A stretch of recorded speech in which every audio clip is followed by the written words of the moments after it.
Daniel, ¿cómo estás? Daniel Lara Farías. Estoy muy bien, gracias.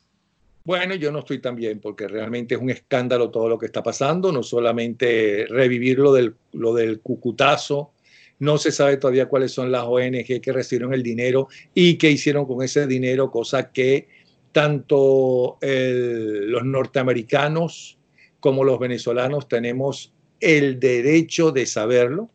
Los norteamericanos porque fueron los que dieron la plata y nosotros porque supuestamente la recibimos. Eso por un lado. Y por otro lado, el lío en el Tribunal Supremo de Justicia en el exilio, que también es algo vergonzoso.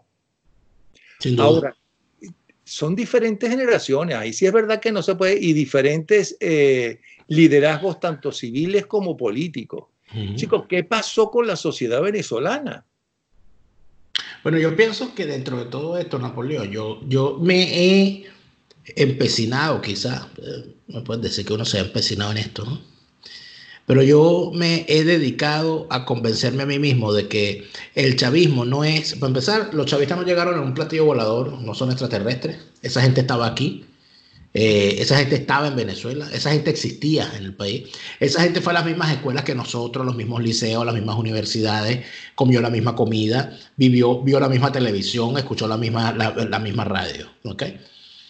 Yo creo que no es que el chavismo destruyó el país, es que el país, la sociedad venezolana, en su proceso de autodestrucción, bueno, le creció ese tumor que es el chavismo.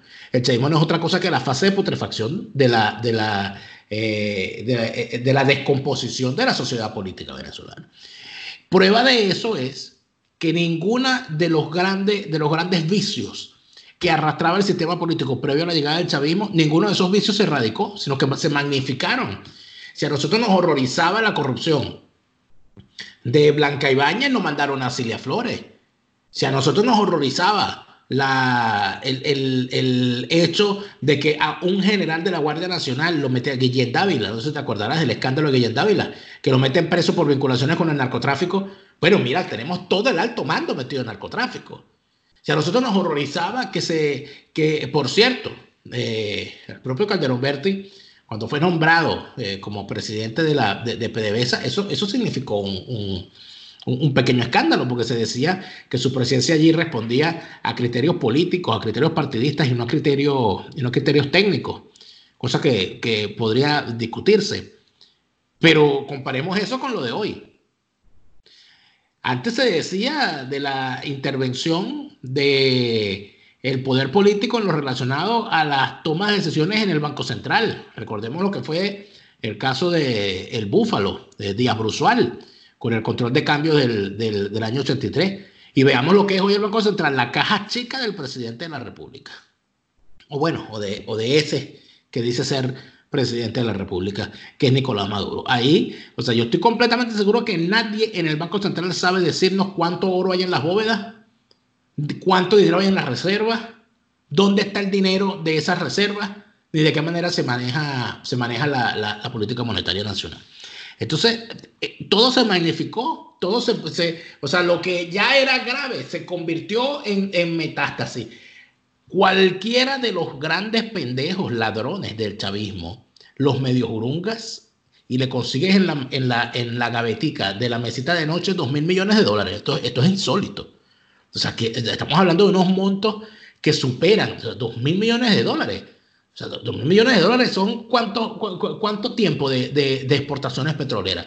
Estamos hablando de unos tipos que manejan ese número de recursos, y nosotros estábamos horrorizados por la clase política anterior a esta, porque decíamos que en efecto había muchos casos de corrupción y que la corrupción era grosera. Mira dónde estamos ahora. Revisa lo que era, yo creo que hay una cosa sencilla. Si uno revisa lo que se planteaba en la telenovela Por estas calles, y revisa lo que es el chavismo, y nos damos cuenta de que la realidad superó la ficción. De largo, pero muchísimo. Cuando vemos cosas como esa, entonces nos decimos que el gran problema no es el chavismo, porque entonces ahora fíjate lo que se está intentando decir. Bueno, pero es que si salimos del chavismo, la oposición es peor. Esa es una explicación que algunos están intentando dar. Caramba, ¿no será que el gran problema, que el problema no es ni el chavismo ni la oposición, sino la sociedad que les entregó el poder? Yo creo que es allí donde está el problema. Yo creo que lo que debe revisarse aquí no es a la sociedad política, es a la sociedad venezolana, esa que le cedió el control de las cosas a la sociedad política y a la casta militar, que son los grandes perpetradores del daño inmenso que se le ha hecho a la nación venezolana. Cuando se permitió que los partidos, fíjate tú, esta cosa de los consejos comunales, que no es otra cosa que la democratización de la corrupción. Cuando tú ves que en los consejos comunales se critica, no, porque los consejos comunales son una cuestión partidista. Bueno, y es que aquí se les olvidó cuando los partidos políticos venezolanos antes del chavismo invadieron las asociaciones de vecinos, las juntas comunales y hasta las juntas de condominio, donde había entonces un miembro de ADE y un miembro de COPEI y uno del MAS. Eso ocurrió aquí en esa Venezuela. Entonces yo no sé por qué la gente se horroriza, como si no hubiesen vivido esta Venezuela. Hay venezolanos, los más jóvenes, que de alguna manera no entienden, porque no han visto otra cosa. Pero cuando uno los revisa y cuando uno les muestra las cosas que ocurrían aquí, cuando uno recuerda el hecho del fraude electoral en Venezuela, que no es una cosa nueva. El fraude electoral en Venezuela empezó dentro de los propios partidos, cuando empezaron a robarse las convenciones. Y eso empezó a ocurrir bien temprano, porque a Prieto Figueroa denunció que le habían cambiado los resultados electorales y que él había ganado las elecciones internas en Acción Democrática, como lo denunció luego Luis Herrera en el año 73 con el maletinazo, como lo denunció después, por cierto, Héctor Alonso, con la convención donde pierde la Secretaría General de Acción Democrática frente al Faro Cero en un ostensible fraude. Es más, fíjate tú este detallazo. Las primeras elecciones que se hicieron en Venezuela para escoger alcaldes y gobernadores. En esa primera elección hubo un evento en el municipio, lo que se llamaba antes el municipio autónomo Sucre o municipio Petare. Allí, en esa ocasión, el candidato que era de COPEI, que era Enrique Mendoza, se enfrentaba a un candidato adeco que, si no recuerdo mal, era el señor Elvitar. ¿Qué ocurrió? Que dan ganador al señor Enrique Mendoza con unas objeciones gravísimas del candidato de Acción Democrática. Y el candidato de Acción Democrática, para sorpresa universal, inclusive para sorpresa del propio Luis Alfaro Cero, que quedó horrorizado, se buscó un abogado e impugnó las elecciones. Y no solamente impugnó las elecciones, sino que demostró que le habían robado las elecciones. ¿Cómo lo demuestra? Y fueron presas más de 15 personas por el fraude. Eso ocurrió. La primera vez que Enrique Mendoza ganó unas elecciones fue por un arreglo fraudulento mafioso. ¿Y de qué trataba el arreglo? Bueno, resulta ser que desde hace años, pero en ese caso, bueno, ya se convirtió en una cuestión. Había un arreglo entre Acción Democrática, COPEI y el MAS. ¿Cuál era el arreglo? Que antes los miembros de mesa los ponían los partidos. Entonces el arreglo era que antes de abrir la mesa para que la gente votara, dentro de la caja se iban a meter 15 votos para gobernador en la tarjeta blanca, 15 votos a la alcaldía en la tarjeta verde de COPEI y 15 votos para el Consejo Municipal en la tarjeta naranja del MAS. Ese era el arreglo a nivel nacional. Eso fue en el año 89. ¿Qué ocurrió? Que por supuesto hubo uno que no estaba metido en el arreglo y que dijo: me robaron las elecciones, y logró demostrar que le habían metido el famoso intento, la famosa práctica del acta mata voto. Y con el acta le mataron los votos. El señor demostró eso. ¿Qué ocurrió? Que los mismos partidos dijeron: no, nosotros es que si permitimos que esto se sepa, se cae el país entero, porque en todo el país lo hicieron. Salas Romer logró detenerlo en Carabobo también. Logró exigir que se contaran los votos en Caracas y no en Carabobo. Y por eso fue que al final logró ganar. En el caso de Enrique Mendoza, no hicieron lo que tenían que hacer, que era desincorporarlo. desproclamarlo, si es que existe el término, sino que lo dejaron como alcalde y se repitieron las elecciones en las mesas que correspondía el fraude. Por supuesto, gobierno no pierde elecciones y en Venezuela menos, repartiendo cargos en esa alcaldía y repartiendo prebendas y contratos en unas elecciones que se repitieron en condiciones desventajosas y al final el señor termina ganando. ¿Dónde están los presos por ese hecho? ¿Dónde está la reflexión por eso? Se empieza a pervertir la democracia de esa manera y eso lo hicieron los partidos. Entonces ahora esos partidos dicen que el sistema, ¿cómo es posible que el chavismo tiene un sistema electoral fraudulento? Sí, chico, no me diga, por supuesto. Y entonces, ¿cuál es el planteamiento aquí? ¿El político que se roba las elecciones, el sistema electoral o la sociedad que permite eso? ¿Por qué no hubo un gran escándalo en los medios de comunicación? ¿Por qué los periodistas no le preguntaban a Enrique Mendoza esas cosas? Ah, bueno, porque entonces aquí se repartían, aquí había prebenda para todo el mundo. Y aquí cuando se permitió en Venezuela que las alcaldías y las gobernaciones se convirtieran en grandes benefactores de los medios de comunicación a través de las pautas publicitarias, aquí se terminó de comprar inclusive a la propia opinión pública, con contadas excepciones, pero así terminó ocurriendo. Y entonces cuando tú revisas y echas el tiempo atrás te das cuenta de lo difícil que era, hablar de un escándalo de corrupción en una gobernación, por lo menos dentro de su estado. Muy difícil. Siempre se hablaba en Caracas. Cuando había un escándalo de corrupción en el estado Bolívar, se sabía en Caracas, no en los medios de Bolívar. Cuando había un escándalo de corrupción en Nueva Esparta, se sabía en Caracas, no en los medios de Nueva Esparta. Y así fue permanentemente. Cuando vemos esas cosas, entonces, la conclusión a la que podemos llegar hoy, Napoleón, es que nosotros lo que tenemos es la descomposición o sea, un proceso que en vez, como planteó el chavismo, que ellos iban a hacer los que iban a detener la gangrena, no, lo que hicieron fue acelerarla. Y aquí estamos. Y eso te está refiriendo solamente a la dirigencia política. La dirigencia empresarial, que en un país que el dinero lo tiene fundamentalmente el jefe del Estado y el partido de gobierno, y en general la dirigencia política, los 2 o 3 partidos más importantes según las elecciones, tú no podías hacer un negocio con petróleo o lo que fuera, ¿no? sin tener la anuencia de los dueños del Tesoro Nacional, porque resulta que el dinero lo maneja, excepto las industrias venezolanas que pagan unos impuestos, el dinero lo maneja la dirigencia política también, y corrompieron también, o se dejaron corromper las dos cosas, a buena parte de la dirigencia económica. Así es. Sobre todo al sector empresarial que vivía de las contrataciones con el Estado. El sector construcción, el sector vinculado a las industrias básicas, al procesamiento, la manufactura. Aquí cada quien montó su feudo y cada quien montó su parcela.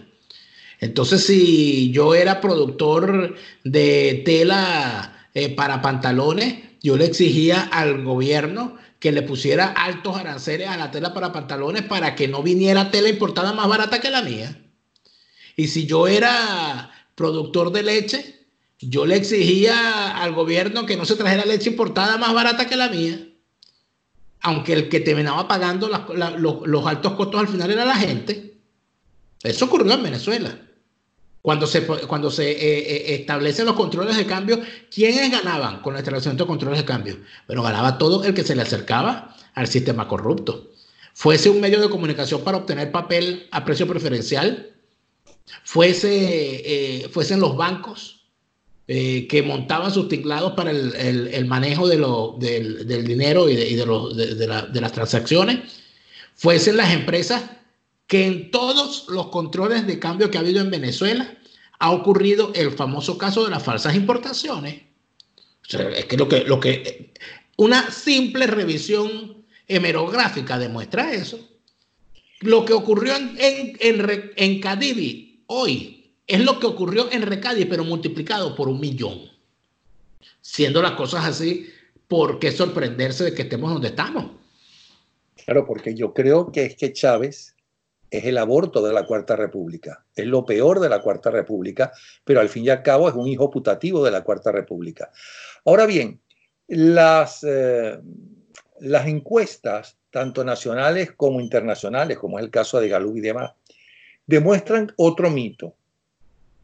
Porque además el venezolano piensa siempre en contra de sí mismo, siempre mirando hacia afuera lo bueno y siempre desprestigiando lo de uno, ¿no?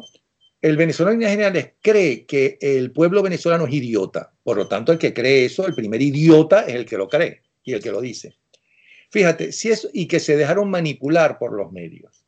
Si eso fuera verdad, si eso fuera realmente verdad, entonces este régimen, esta dictadura que tiene en su poder todos los medios de comunicación, todos, porque los que no son de ellos directamente están callados para que no los cierren, según la última encuesta, por ejemplo, de Mega Análisis, el 86.1% está en contra de Maduro. Debería ser al revés. Debería ser el 90 o 99% a favor de Maduro, si es que la gente se deja engañar, ¿no? Aunque vea que la situación es complicada. Pero, además, según la encuesta más reciente que saque CNN, por ejemplo, de todos los presidentes latinoamericanos, ¿no?, el que tiene peor imagen es Nicolás Maduro, con 82% de desacuerdo y solamente un 15% de acuerdo. Es el peor. Después le sigue, por cierto, Sebastián Piñera con un 81%. Entonces, eso es otra cosa. El pueblo venezolano no es estúpido. El pueblo venezolano, creo que cuando votó la primera vez por Chávez Frías, es que estaba hasta aquí de la corrupción, de los insultos que se iban a llevar ellos a los medios de comunicación que se llamaban ladrones y demás, pero nadie iba preso o casi nadie iba preso y demás. Y demasiado honesto fue el pueblo venezolano y paciente, que siguió votando por ADE y por COPEI.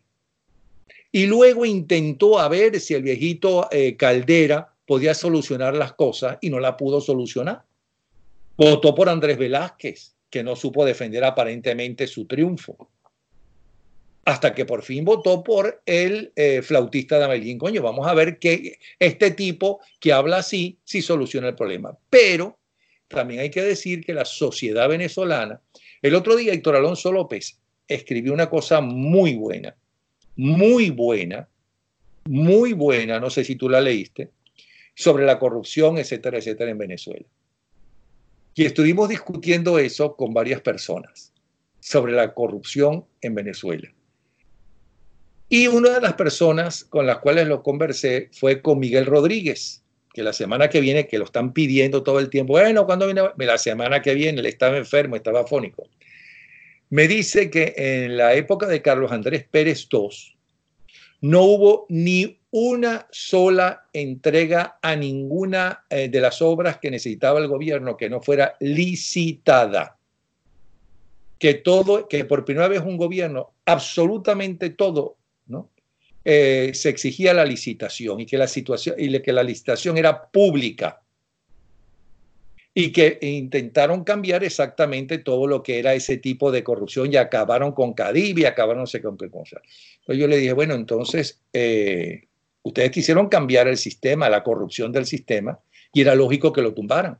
Era lógico que lo tumbaran. Carlos Andrés Pérez, a pesar de su popularidad cuando arrancó, ¿no?, que él dijo, estas medidas que estoy tomando solamente yo y Pinochet pueden hacerla. Pinochet porque es un dictador y yo por mi popularidad, ¿no? Según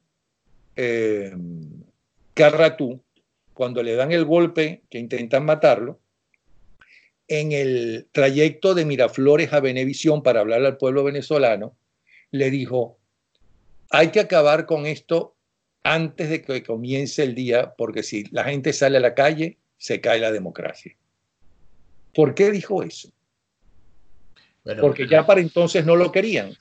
No sé, habría que analizarlo con más profundidad. Pero lo importante es que él quiso cambiar el país y la enorme mayoría del país estuvo en contra de él, ahora que lo quieren idealizar hasta los propios adecos que lo votaron de Acción Democrática. No solamente apoyaron su caída, que lo sacaran de la presidencia, que fue el más grave golpe que se le dio a la democracia venezolana, porque era un presidente en ejercicio. Sí, además por una cosa que era legítima, era lógica, era la partida secreta. Lo mismo se había hecho antes para ayudar a Centroamérica y la democracia. Y era la partida secreta. Entonces, la sociedad tiene la culpa de lo que estamos viviendo. Y especialmente la dirigencia, no solamente política, la dirigencia en general, creo yo. ¿Qué piensas tú? Mira, yo creo que el gran error que se comete cuando se analiza el origen de todo esto es poner sobre los hombros de una sola persona los procesos tanto de cambio como de descomposición. Carlos Andrés Pérez era una persona que tenía, bueno, como dijo alguien una vez, se creía Carlos Andrés Pérez. El problema es que cuando tú hablas con los que estuvieron con él, te das cuenta de que también había, Carlos Andrés era un hombre de su tiempo y de su generación. La generación de Carlos Andrés Pérez, la generación política de Carlos Andrés Pérez, creía en el intervencionismo estatal en la economía. Creía que las empresas básicas tenían que seguir siendo del Estado. Creía que había actividades que tenían que ser reservadas al Estado. Eso lo creía esa dirigencia política. Creían que la elección directa de gobernadores iba a significar la disgregación nacional. Pero es que en los 60 les resultó. Era correcto en los 60. Eso le resultó, esa creencia. Bueno, porque Napoleón, un país de 7 millones de habitantes, ¿verdad? Comparado con un país de 20 millones de habitantes, o sea, las diferencias son ostensibles, número uno. Número dos, los tiempos cambian, los requerimientos de la gente pasan y evidentemente también al cambiar los requerimientos de la sociedad, los gobernantes se desbordan. Tú no podías seguir teniendo... Ya no estaba todavía globalizada. Todo aquello, además de eso... Compre venezolano. Bueno, pero eso se demostró que esa política de sustitución de importaciones y todas esas cosas, lo que causaron fue un grave daño a la economía porque lo que había detrás de eso era proteccionismo, intervención del Estado, normas para promover y que la industria nacional, y al final lo que crearon fue una industria parasitaria. Yo te interrumpí, tú estabas hablando de que esa generación de Carlos Andrés, esa generación de Carlos, en contra de todo lo que quiso hacer Carlos Andrés Pérez II, lo entiendo. Por supuesto, pero al propio Carlos Andrés Pérez no se ha revisado lo suficiente lo que fue el intento de generar unos cambios sin contar con el debido respaldo político para hacerlo. Lo que Carlos Andrés pretendía hacer no era otra cosa que cambiarle el chip completo a la sociedad venezolana. Abandonar el estatismo, salir del papá Estado, liberar la economía y hacer una cosa que a los empresarios de la época les pareció horrible. A todos, a los más prósperos y a los menos prósperos, competir. Fíjate un detalle. ¿Cómo se llama eso? Él quiso hacer una revolución verdadera en Venezuela. No sé, yo lo que creo es cambiar todo el sistema. Yo lo que creo es que para el tamaño de lo que pretendía hacer, su respaldo político y su confianza en sí mismo lo traicionó. No tenía ningún respaldo político. No lo tenía ni siquiera de su propio partido, pero además de eso tenía a todas las élites en contra. Fíjate tú un detallazo. Todo el mundo asume que Empresas Polar es quizás la empresa venezolana más importante. Y empresas similares en otros países del mundo normalmente son empresas abiertas, son empresas de capital abierto, son empresas que cotizan en la bolsa. Polar nunca ha hecho eso en Venezuela. O por supuesto, ahorita no hay mercado bursátil en Venezuela, eso es una mentira. Pero lo primero que hizo Polar cuando compró la empresa Mavesa fue retirarla del corro caraqueño. Retirar las acciones. No había acciones de Mavesa. La gente no podía comprar una acción de Mavesa. Porque en realidad las más importantes empresas venezolanas, o es que acaso alguna de las empresas del Grupo Cisneros y la propia organización Cisneros cotizó en bolsa alguna vez. Bueno, alguna creo que al final algunas de las empresas venezolanas, ¿cuáles eran las empresas que cotizaban en bolsa con mayor, durante más tiempo? Yo creo que la que es ejemplo de eso en Venezuela, y que además de eso es ejemplo de cómo el chavismo es capaz de destruir algo, fue la electricidad de Caracas. Las acciones de la electricidad de Caracas y las acciones de la CanTV, luego de ser privatizadas, se convirtieron en las acciones referencia en la bolsa de Caracas. Además de eso, algunas otras empresas pequeñas manufactureras que siempre estuvieron allí. Pero las grandes empresas venezolanas, poner su capital al servicio en la bolsa. No, porque esa empresa es mía y estas son mis 4 paredes y aquí mando yo. Contra eso, contra la Polar, contra los intereses de los grandes grupos económicos, contra los intereses de los grandes manufactureros que subsistían gracias al proteccionismo, contra toda esa gente fue que Carlos Andrés quiso hacer un cambio. ¿Cómo no lo iban a tumbar? Si no tenía ni siquiera el respaldo político. No lo tenía. Y aparte de eso, está la otra cosa, que se menospreció el poder del adversario. Se menospreció el poder de esa izquierda insurgente que nunca aceptó haber sido derrotada, que lo que hizo fue replegarse, que se fue para las instituciones universitarias, que se fue para las instituciones culturales, que se fue para los medios de comunicación, que se quedaron larvando y que se quedaron esperando el momento más indicado para volverse a montar en el barco, y lo encontraron con Chávez. Eso fue lo que al final terminó ocurriendo. Y a esa gente se le menospreció. Aquí se menospreció que un tipo que había dado un golpe de Estado en el 92 pudiese convertirse en presidente a la vuelta de 6 años. Eso nadie se lo imaginaba en el 92. Y por eso fue que hubo el indulto. Y por eso fue que hubo los sobreseimientos. Y por eso fue que el señor nunca lo inhabilitaron. Cuando tú ves esas cosas te das cuenta de que en realidad la clase política venezolana que perdió Venezuela, que perdió el país en el año 98, era una clase política bastante incapaz. Independientemente de que hubiese gente a la cual uno le pueda tener mucho cariño, pero una clase política inepta. No se dieron cuenta del gran problema en el que estábamos metidos. Y ahora, de eso por lo vienen estos lodos. Esa sociedad en crisis, esa sociedad con un dinero tan fácil, porque realmente en Venezuela se vivía como en ningún otro país, yo diría que del mundo, pero por lo menos de América Latina, que es lo que uno conoce, ¿no? Esta clase política de ahora, estos jóvenes de ahora, nacieron y crecieron y escucharon esos valores. ¿Qué podemos esperar entonces? Bueno, mira, vamos a tomar por ejemplo de Juan Guaidó y su gente. Juan Guaidó entiendo que debe tener algo así como 35 años. Es decir, Juan Guaidó, si no recuerdo mal, nació en el año 86.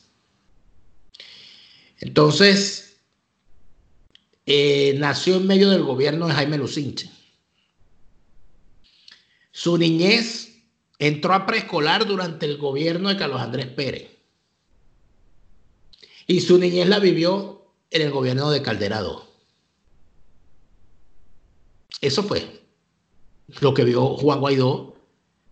O sea, esos gobiernos fueron los que vio Juan Guaidó.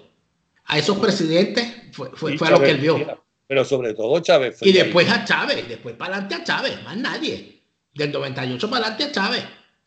Entonces, ¿qué visión puede tener del poder, del ejercicio del poder, del gobierno, de lo que significa gobernar, de lo que significa tener poder en la mano? Una persona que solamente haya visto algo como eso, que no haya intentado revisar qué hacían otros en otros momentos y que además de eso le toque hacer política en un contexto como el construido. Bueno, una visión distorsionada, obviamente. No quiere decir con esto que una persona esté condenada a no superar estas cosas. O sea, yo creo que yo tengo unos 3 años más que Juan Guaidó. O sea, que vi un poquito más. Me acuerdo de Jaime Lucinche como presidente. Me acuerdo de Carlos Andrés como presidente, de su caída. Y tengo muy buen recuerdo porque me tocó estar ya en la universidad en el segundo gobierno de Caldera. Y tengo una opinión formada de lo que fueron esos gobiernos, porque de alguna manera lo vi, porque de alguna manera lo viví. Y además de eso hice política y entendía lo que era la política ya para aquel entonces y los problemas que había y lo putrefacto que estaba. Cuando uno llega a la política que se empezó a hacer en Venezuela después de la llegada de Chávez al poder, hay una característica particular. La política en Venezuela, después de la llegada de Hugo Chávez, intentó sustituir la ideología, las ideas y los programas por consignas y por marketing. Pero para cuando él llega todavía había ideología en los partidos políticos, todavía se enseñaba socialcristianismo, socialdemocracia y eso. Ya no existía. Eso no existe hace mucho tiempo, Napoleón. Hace mucho tiempo. Fíjate que el primer partido del cual forma parte Juan Guaidó, ¿cuál es? Un partido llamado Vargas de Primera, cuyo máximo dirigente era Roberto Smith, exministro de Carlos Andrés Pérez. ¿Cuál es la ideología de ese partido? O sea, no tenía. Porque dejó de ser importante la ideología en la política. Lo importante era tener un eslogan, tener un nombre pegajoso, las herramientas de marketing, un logotipo chévere y tener un rostro que vendiera el producto, como si fuese una caja de ACE. Exactamente igual. Además por televisión fundamentalmente. Y fundamentalmente, exactamente, la dependencia de los medios, donde la política venezolana se llenó y se contaminó de pendones. La política venezolana se contaminó de una cosa horrorosa para mí desde el punto de vista que es una... Ojalá Greta supiera que se hacen esas cosas en Venezuela, que es el volante. Hay una cosa más terrible que el volante, porque el volante es basura. El volante es papel, es tinta, es dinero y es una cosa que no le sirve a nadie, porque ¿para qué demonios sirve un volante en la política? Cuando tienes tantos medios distintos, cuando la gente puede ver tu mensaje tranquilamente a través de las redes sociales. No, tú inundas la ciudad y el país de volante. Cuando tú ves que todo eso, que la política en Venezuela, ¿qué era? Tener unos militantes, preferiblemente jóvenes, ¿verdad? Con una camisita del color del partido. Tener unos volantes, tener unos pendones, tener un logotipo chévere, tener unos colores bonitos, tener una propaganda en televisión, en radio, no sé qué, unas redes sociales, hasta el punto que eso se ha ido, y se ha ido, la descomposición ha sido tal que ya hoy en día hay partidos que solamente existen en Twitter. No tienen casa de partido, no tienen registro, probablemente no tengan ni militancia, entonces tú lo ves por allí, entonces dices, no, este es el partido tal. Entonces tú ves el logo, entonces tú empiezas a buscar, bueno, y tendrá una página web, ¿dónde estará? Revisarlo. No. Es un tipo en su casa que decidió crear un partido y ponerle un logo. Entonces, no. La derecha napoleonista, entonces ponen la cara de Napoleón Bravo. Entonces, no, la derecha napoleónica. Entonces, no dice, bueno, ¿cuál es el lema? No ocultaremos nada. Entonces, ¿y dónde se vota por este partido? No estamos registrados. O sea, cualquier cosa, cualquier vaina. Eso está ocurriendo en Venezuela, pero hay una cuestión particular y aquí entramos en el tema de la corrupción. Que es que para hacer todo eso se necesita muchísimo dinero, porque las franelitas cuestan plata, la propaganda en televisión cuesta plata, los volantes cuestan plata, las pancartas cuestan plata, los pendones, todo eso. Entonces redundó que tú para ser político en Venezuela tenías que tener un saco real. Tan sencillo como eso. En el año 2008, en las elecciones del año 2008, fueron las primeras elecciones que yo recuerdo posterior a la llegada del chavismo al poder, 10 años después, donde lo que valía para la escogencia, ese fue el año en que todavía no se había creado la MUD, pero ya había una concertación de partidos más o menos importante. Y las decisiones, ¿cómo se tomaban? Dijeron, no, vamos a escoger los candidatos a través de encuestas. Sí, yo recuerdo. ¿Y quién paga la encuesta? Bueno, yo no tengo real. Entonces, ¿quiénes son los? Bueno, yo quiero competir contra el partido napoleonista, el candidato Napoleón. Vamos a pagar una encuesta. Entonces, yo no tengo real para pagar a Napoleón, sí tiene. Pero entonces Napoleón se busca y dice, mira, yo voy a contratar a una empresa seria que hace encuestas, que es de mi absoluta confianza, que se llama Ratanálisis. Entonces Napoleón contrata a Ratanálisis. Y yo digo, yo no confío en Ratanálisis, yo quiero que contrates a Perro Análisis. Entonces yo contrato a Perro Análisis, tú contratas a Ratanálisis, la encuesta de Ratanálisis que la pagaste tú, la ganas tú, y la encuesta de Perro Análisis la ganó yo porque la pagué yo. Cuando tú te empiezas, eso pasó en el 2008, una cosa espantosa, y pasó en todo el país. El que pagó la encuesta la ganó. Entonces ahí es donde tienes a otra pata de la desgracia en Venezuela, los encuestadores. Los encuestadores se convirtieron prácticamente, entonces aquí el que ganaba la encuesta, entonces no, quien decidía quiénes eran los candidatos, entonces era ratanálisis o perroanálisis o el que fuera. Cuando tú llegabas entonces, siempre para evitar la democracia, siempre para evitar que la gente escogiera, ¿quién ganaba la encuesta? El que la podía pagar. Y terminó entonces convirtiéndose que el que decidía quién era candidato en Venezuela no era ni la encuesta, ni el partido, ni la ciudadanía, era el dinero. Porque si yo tengo plata, yo me compro el apoyo de los demás partidos, y eso pasaba en las regiones, yo llegué a verlo. Y los arreglos eran, las conversaciones de la candidatura eran lo siguiente: mira, ¿qué tenemos que hacer para lograr la candidatura? Bueno, mira, hay que lograr el apoyo de los partidos. Mientras más partidos te apoyen, más fuerza va a tener tu candidatura. Ay, ¿cómo hago yo para que un partido me apoye? Bueno, lo lógico antes era que si tú eras ambientalista, tú buscabas a un partido que estuviese cerca de las posiciones ambientalistas. Entonces te buscaba un partido de izquierda. Esas son las alianzas naturales. Ah, no. Aquí se buscaba, búscate al jefe del partido que se está mamando. Entonces tú te buscabas al jefe del partido y hablabas con él y le decías, mira, no necesito. Y el jefe del partido regional te iba a decir, bueno, mira, pero es que la candidatura es muy importante, pero nosotros necesitamos saber, porque mi partido es un carro, esta es la frase, mi partido es un carro, el carro necesita gasolina para nosotros mover esta maquinaria a tu favor y tal. Ajá, bueno, ¿cuánto se necesita? Bueno, yo necesito para comprar la franela, para comprar las cosas, para darle comida a la gente, para arreglar la casa del partido, para pintarla con los colores de tu partido y toda la cosa. Ah, bueno, pum, pa, comprabas ese. Y así ibas comprando los partidos. Partidos que normalmente, sobre todo en las regiones, porque si a nivel nacional los partidos son nada más la casa y el cascarón vacío y 4 locos que se reúnen de vez en cuando, en las regiones estamos hablando de unas casas que son nada más la fachada. Cuando tú entras, adentro parece una casa de locación de cine. Entonces eran unos tipos que con las tarjeticas esas que tenían, bueno, hacían negocio. Ah, ¿tú quieres el apoyo? ¿Tú quieres ese candidato? Bueno, te vendo mi tarjeta. Te vendo el apoyo de la tarjeta. ¿Cuánto? Tantos miles de dólares. Y así se hacían las cosas en el 2008. El que tenía más real terminaba siendo candidato. ¿Y qué pasó ese año? Ah, bueno, ese año tuvimos candidatos que eran cantantes, candidatos que eran actrices, actores, misses, peloteros, basquetbolistas. Bueno, tuvimos, o sea, yo creo que si se hace un estudio de las candidaturas del año 2008, nos encontraremos con un circo más grande que el circo de Moscú. Es una cosa impresionante. Lo peor de todo lo que estás diciendo es que tienes razón. Pero es que te estoy hablando. Que no estás exagerando. No estoy exagerando ni estoy mintiendo, es que lo viví, estuve allí.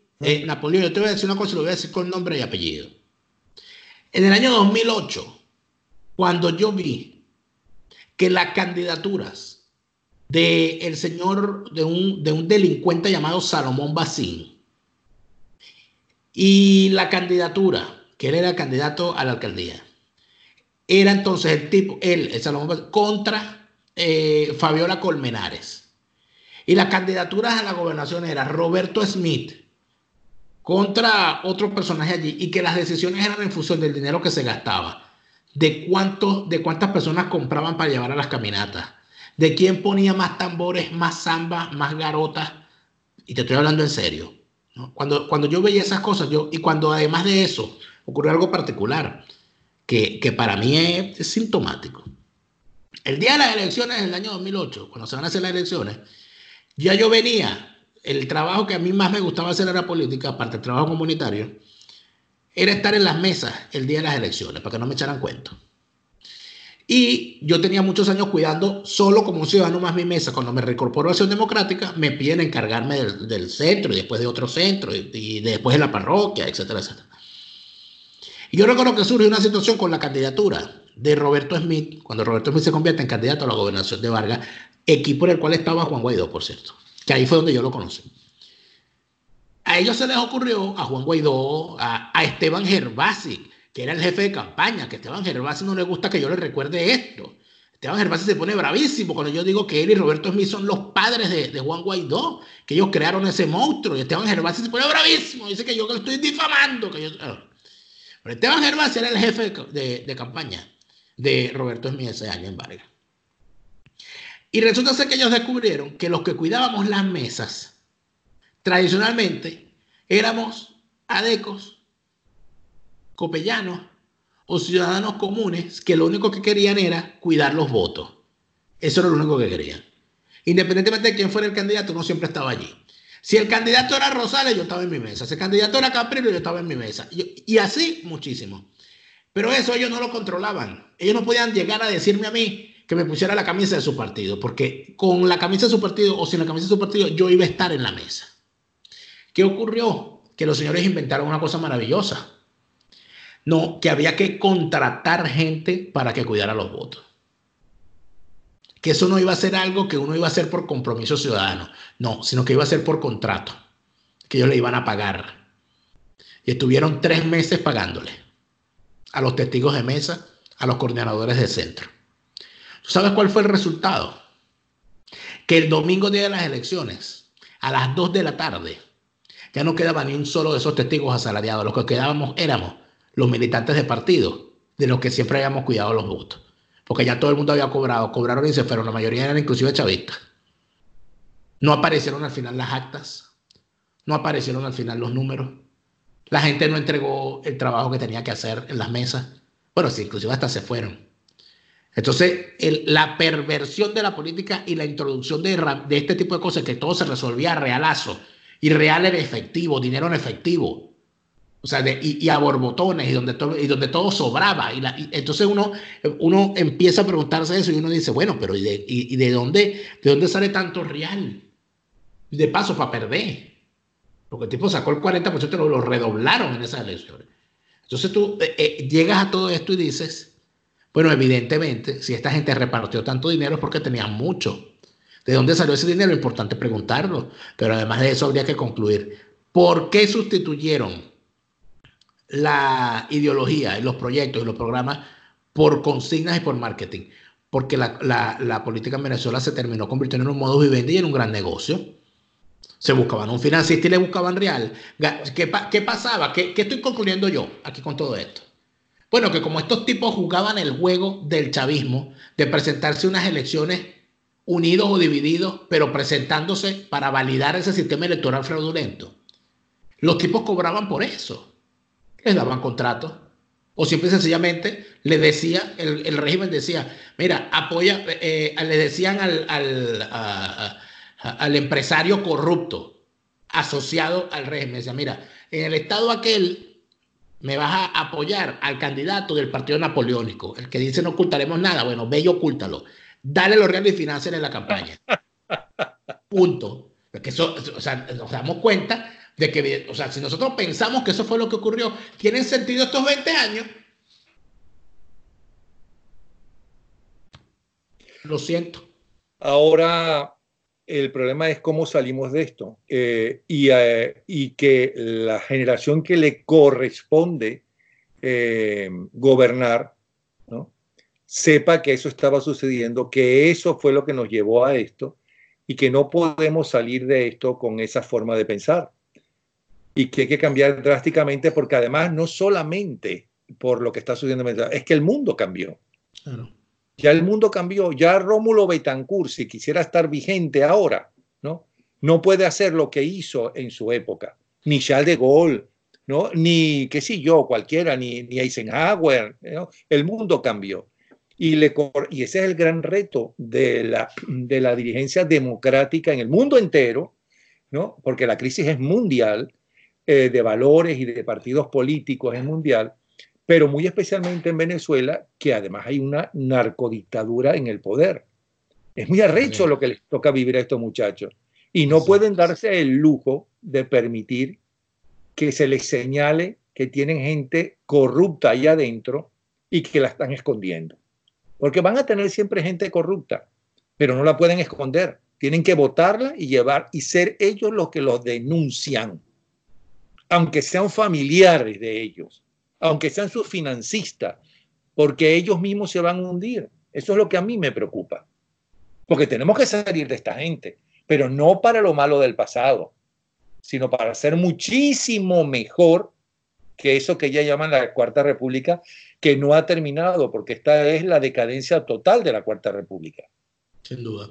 Mira, yo lo que pienso, Napoleón, sinceramente, es que lo primero que debemos hacer es poner unas normas inflexibles en materia de pulcritud. Pero ¿quién las va a poner? Porque ese es el otro problema que quiero la hablar. sociedad tiene que imponer los cambios. La sociedad tiene que imponer los cambios y no sería la primera vez. Voy a poner un ejemplo. En Venezuela, cuando Pérez Jiménez se va de Venezuela, se constituyó una junta militar para sustituirlo. Sí, y militar completa primero. Ah, no, pero no duró ni 2 días. No duró ni 2 días. ¿Por qué? Por la presión de la gente. Que la gente dijo, no, es que aquí ustedes no van a seguir gobernando. Y lograron sacar gente de esa junta. Y se lograron hacer cosas. La presión popular, la presión de la gente. En este momento, ¿qué creo yo que debería ser la sociedad venezolana? ¿Qué creo yo que debería hacer yo como ciudadano? Bueno, yo siento que esta dirigencia opositora es un obstáculo para derribar al régimen. Que entre la ciudadanía, entre el ciudadano y el régimen, en el medio, protegiéndolo, está una barrera llamada oposición. Supuesta, ¿no? Esa oposición, ¿qué hace? Bueno, que cada vez que la ira popular se quiere desatar en contra del régimen, bueno, te sale con, no, cálmate que ya vienen unas elecciones, vamos a votar, vamos a ganar y vamos a cobrar. O sea, el camino siempre es pacífico, electoral. No te lances por el tobogán del odio, porque la solución siempre va a ser constitucional, pacífica, electoral, etcétera, etcétera. Ese cuentico para después entonces insuflar, llaman a la gente a la calle para que el régimen las mate. Siempre matan a los inocentes, nunca matan a los dirigentes, con contadas excepciones de dirigentes que han sido asesinados por este régimen de forma aviesa, cosas que tampoco podemos negar, pero siempre son la excepción.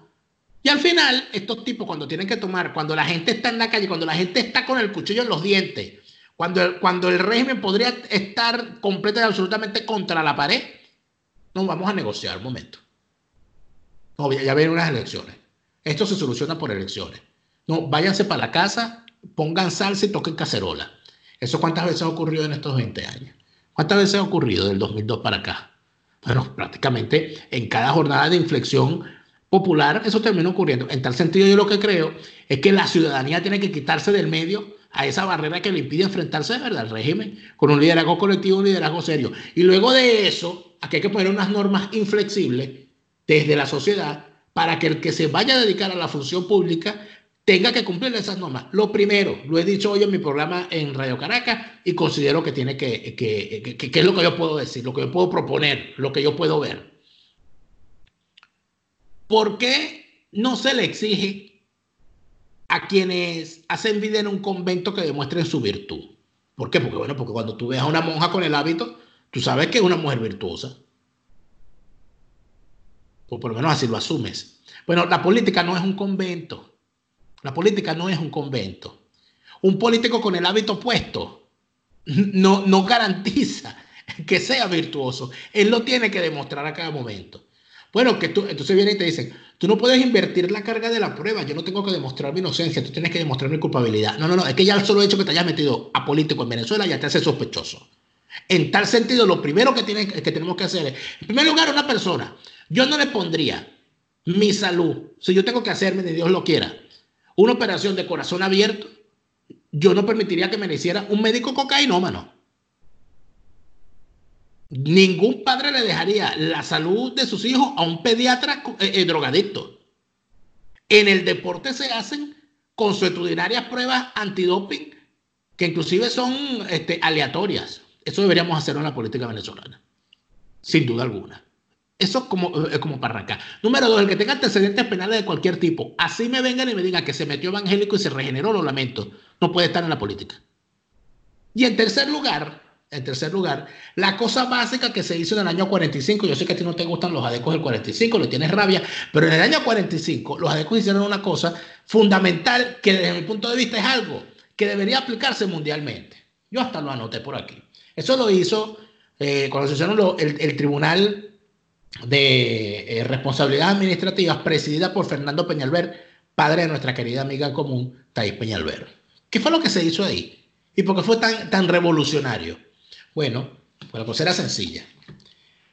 ¿Cuántos años tiene usted en la administración pública? Tengo 10 años. Muy bien.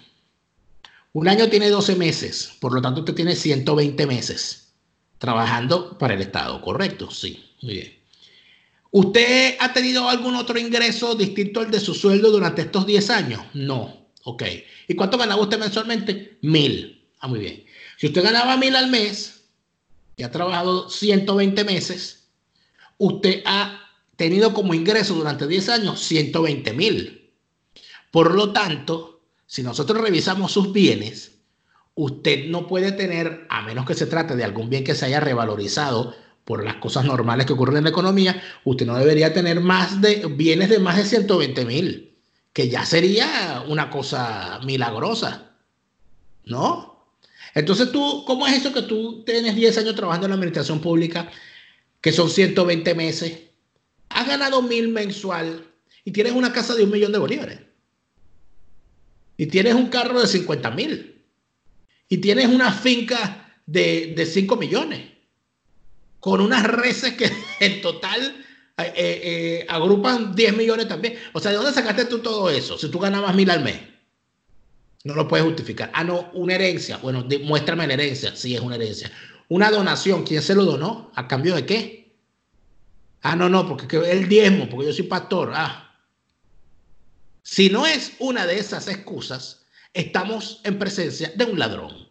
Porque si usted estaba en la administración pública ganando 1.000 al mes, ¿de dónde sacó usted una casa de 1.000.000? Básico. ¿Y qué se hace entonces con todo lo que ese señor le sobra? Se le confisca, porque se lo robó. Pero usted lo vio robando. No lo vi robando, pero no hace falta que lo vea. Él se lo robó. Porque si el señor ganaba 1.000 al mes, él no puede tener un bien de 1.000.000. Simple. Se le confisca. Y no solamente se le confisca, sino que lo mete preso. Y no solamente lo metes preso, sino que lo inhabilitas para ejercer cargo público el resto de su vida. Porque ese es un ladrón, ese no puede estar en la administración. Porque tú sabes lo que hicieron, tú sabes lo que dicen de estos juicios. Cuando regresa Pérez Jiménez, cuando Pérez Jiménez tumba a los adecos, echaron para atrás todas esas sentencias. Para los perejimenistas, por cierto, que aman a Pérez Jiménez. Bueno, Pérez Jiménez echó para atrás todas esas sentencias, ¿sabían? Todas esas sentencias las echó para atrás. Y le devolvió los bienes confiscados a todos los que habían sido juzgados por ese tribunal draconiano horrible que los había difamado. Y los propios adecos son capaces de decir que a Gallegos lo tumbaron por culpa de esos juicios, porque fueron demasiado estrictos. Porque ahí lo que había que hacer era tomar 2 o 3 casos emblemáticos para escarmentar, que no era necesario hacer una cosa tan draconiana. Entonces, ¿por qué? Porque el que se opone a algo como esto porque tiene intención de robar cuando llega a la función pública. Y eso es lo que hay que evitar. En los Estados Unidos hay cargos públicos que no cobran. Los alcaldes no cobran. Los concejales no cobran. Y tú ves cómo hay casos de alcaldes ahí, por cierto, en la Florida. Casos de alcaldes que tienen que ganarse la vida, tienen que trabajar. Y no sabe de alcaldes y de sus colaboradores que hacen Uber. Ese tipo de cosas, porque no tiene salario. ¿Por qué? Porque el alcalde, un municipio pequeño, los municipios son pequeños, ¿y de qué se encarga? De gestionar a nombre de los ciudadanos que le eligieron. Bueno, las cosas básicas de una ciudad, es el conserje de la ciudad. Pero él vive en esa ciudad. Es como una junta de condominio a nivel municipal. ¿Podrían hacerse cosas como esas? Bueno, quizás. O quizás simple y sencillamente podrían buscarse mecanismos alternativos donde, por ejemplo, se imponga: yo no estoy dispuesto, Napoleón, a que una persona me represente a mí en ningún cargo si esa persona no ha trabajado, porque yo no he hecho en mi vida otra cosa que trabajar. Yo no puedo escoger un vago, persona que nunca ha trabajado.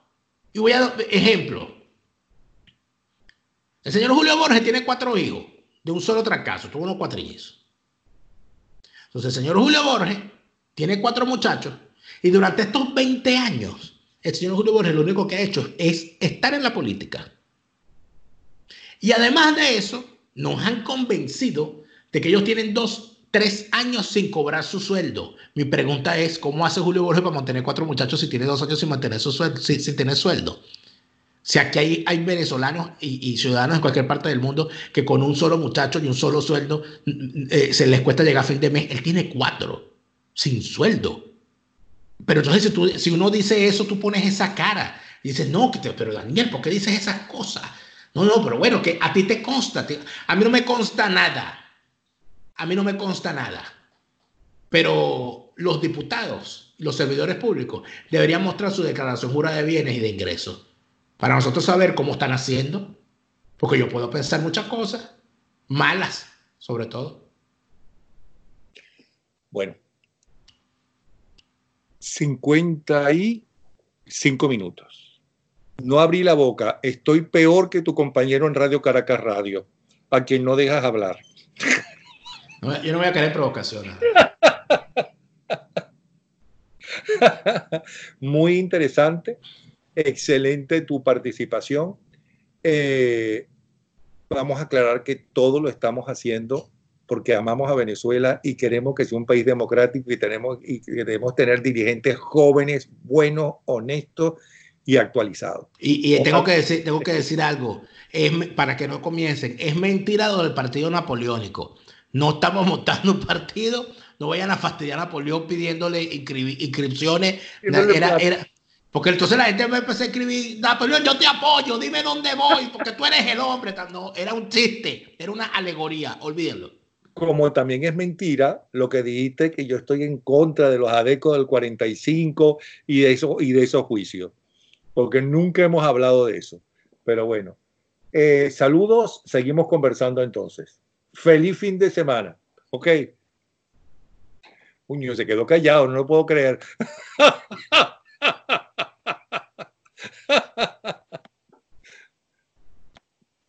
Espera.